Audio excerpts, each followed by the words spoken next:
أعوذ بالله من الشيطان الرجيم. بسم الله الرحمن الرحيم. فلعلك تارك بعض ما يوحى إليك وضائق به صدرك، پس شاید کہ آپ چھوڑ دیں بعض اس حصے کو جو وحی کیا گیا آپ کی طرف، وَضَائِقٌ بِهِ صَدْرُكَ، تنگ کرتے ہیں وہ آپ کے سینے کو، أَن يَقُولُوا لَوْلَا أُنزِلَ عَلَيْهِ كَنْزٌ أَوْ جَاءَ مَعَهُ مَلَكٌ، یہ کہ کہتے ہیں کیوں نہیں اتارا گیا اس پر کوئی خزانہ یا آئے اس کے پاس کوئی فرشتہ۔ انما انت نذیر، بے شک آپ تو صرف ڈرانے والے ہیں۔ واللہ علی کل شیء وکیل، اور اللہ ہر شے پر اختیار رکھنے والا ہے۔ ام یقولون افترا،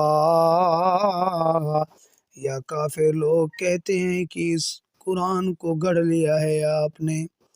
قل فأتوا بعشر سور مثلہ مفتریات،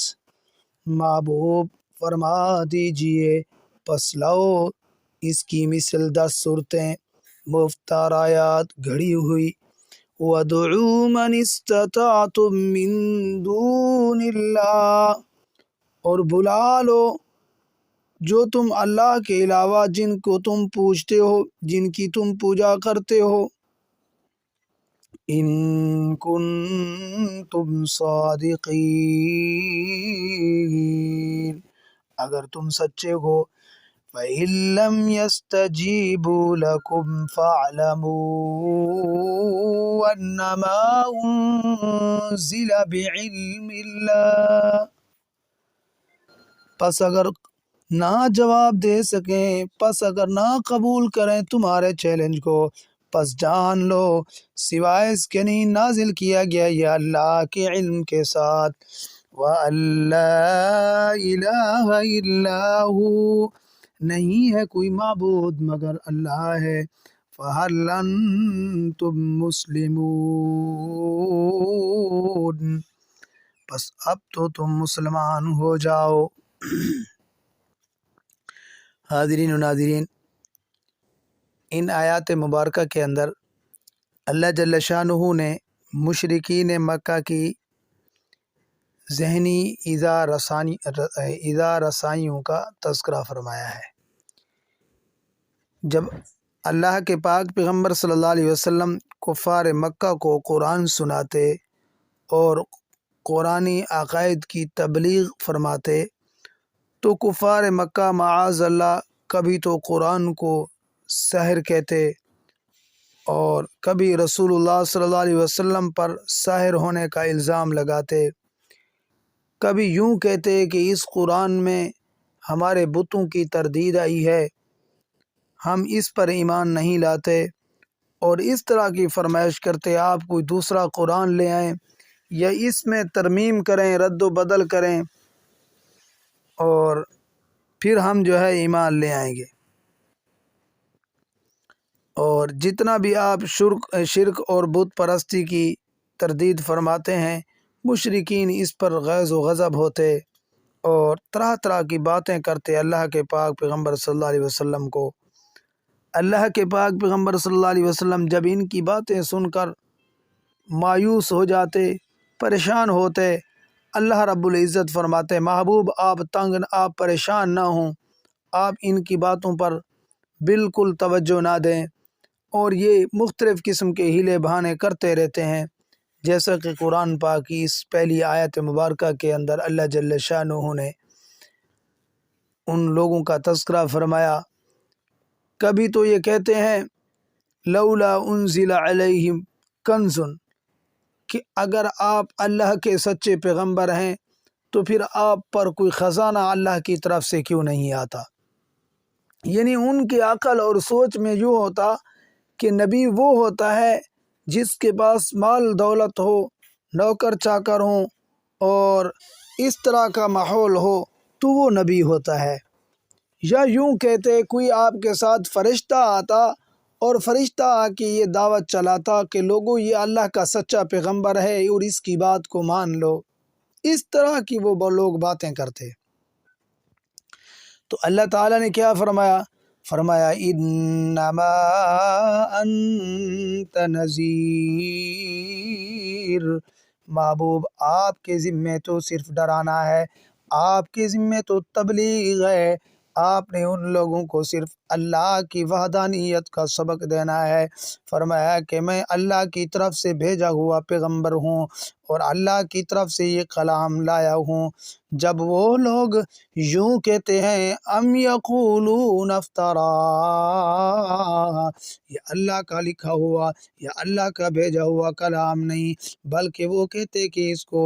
آپ نے ہی گڑھ لیا ہے، آپ نے اس کو بنا لیا ہے۔ تو پھر اللہ نے فرمایا اے محبوب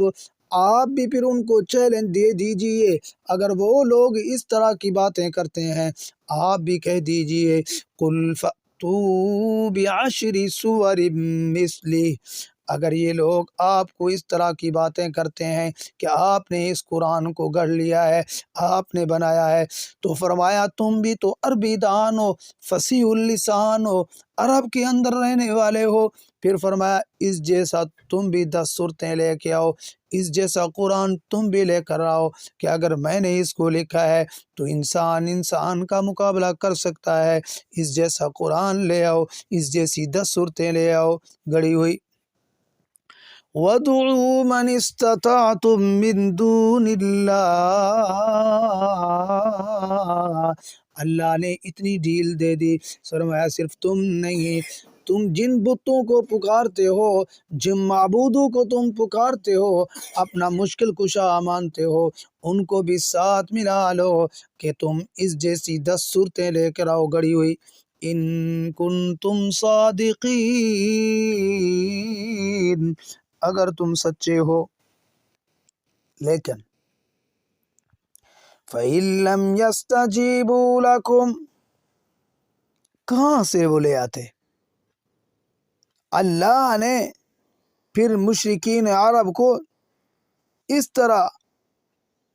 اللہ نے پھر محبوب کو فرمایا کہ اگر یہ آپ کے چیلنج کو قبول نہیں کر سکتے تو پھر آپ ان کو اس طرح دعوت دیجئے۔ فَإِن لَّمْ يَسْتَجِيبُوا لَكُمْ، پس اگر وہ آپ کا چیلنج قبول نہیں کرتے، اس جیسی 10 صورتیں لے کر نہیں آتے، اس جیسا قرآن لے کر نہیں آتے، تو آپ انہیں فرما دیجئے فَاعْلَمُوا أَنَّمَا أُنزِلَ بِعِلْمِ اللَّهِ، پھر جان لو کہ یہ جو نازل کیا گیا یہ اللہ کے علم کے ساتھ آیا ہے میرے پاس، وَأَن لَّا إِلَٰهَ إِلَّا هُوَ، اللہ کے علاوہ کوئی معبود نہیں ہے، فَهَلْ أَنْتُمْ مُسْلِمُونَ، اب تو تم مسلمان بن جاؤ۔ جب فصاحت اور بلاغت ہونے کے باوجود، عربی دان ہونے کے باوجود تم اس جیسا قرآن نہیں لا سکے، اس جیسی 10 صورتیں نہیں لا سکے، تو پھر مان لو نا کہ پھر یہ اللہ کی طرف سے نازل شدہ ہے اور اللہ کا پختہ کلام ہے، اللہ کی طرف سے نازل شدہ کلام ہے، اور اس جیسا قرآن تم نہیں لا سکے اور نہ بنا سکے اور نہ بنا سکتے ہیں۔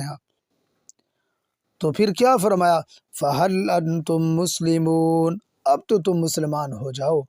جب اس طرح کا تم نہ قرآن لے آئے نہ تم اس جیسی 10 صورتیں لے آئے،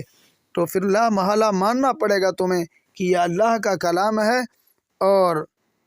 اللہ کی طرف سے نازل شدہ ہے، لہذا تم مسلمان ہو جاؤ۔ تو حاضرین، ان آیات مبارکہ کے اندر اللہ جل شانہ نے کافروں کے حال کا تذکرہ فرمایا اور نبی علیہ السلام کو تسلی فرمائی ہے۔ تب تک میں آپ سے اجازت چاہتا ہوں، اللہ تعالیٰ سے دعا ہے اللہ تعالیٰ مجھے بھی آپ حضرات کو بھی صحیح معنی قرآن پاک سمجھنے والا اور اس پر عمل کرنے والا کے لیے مفتی عبداللطیف کے آفیشیل چینل کو سبسکرائب کریں۔ شکریہ۔